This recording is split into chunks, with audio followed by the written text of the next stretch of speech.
I've always loved night runs, the cool air, the empty streets, the way everything feels quieter than it should. My route always takes me past this old place everyone calls the Miller House.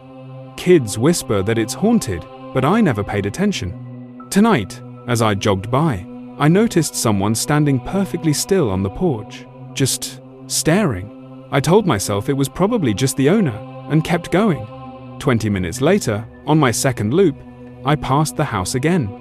The figure was still there, frozen in the exact same position. That was strange enough to make my skin crawl, but I tried to brush it off. Maybe it was a statue. I decided to run one more loop, but when I approached the house again, the porch was empty. The figure was gone. I felt a wave of relief and kept running.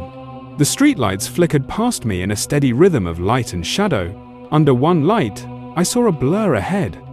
Under the next, it was closer, a tall, thin shape standing on the sidewalk, half hidden between the pools of light.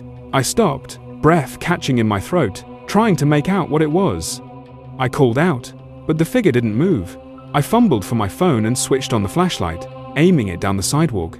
The beam showed nothing, just empty concrete. I let out a shaky breath and lowered the phone. As the light dipped downward, it illuminated my own feet, and another pair of feet standing directly behind me, shoes almost touching my heels. A voice leaned in close and whispered, "You're faster than the others."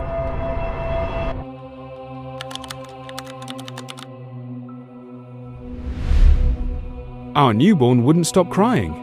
Days of no sleep, constant screaming, nothing helped. Then a friend gave us an old porcelain doll, calling it a soothing charm. The moment we set the doll on the nursery shelf, the crying stopped. Just like that. But the silence didn't feel peaceful.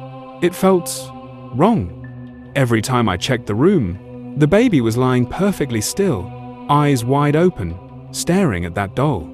And the doll's head? It always seemed a little more turned toward the crib than before. One night, I glanced at the baby monitor and froze. The crib was empty. I ran to the nursery, and my heart nearly stopped.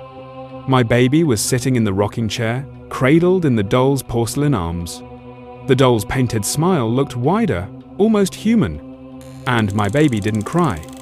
He just stared at the doll, completely silent, like he was obeying it.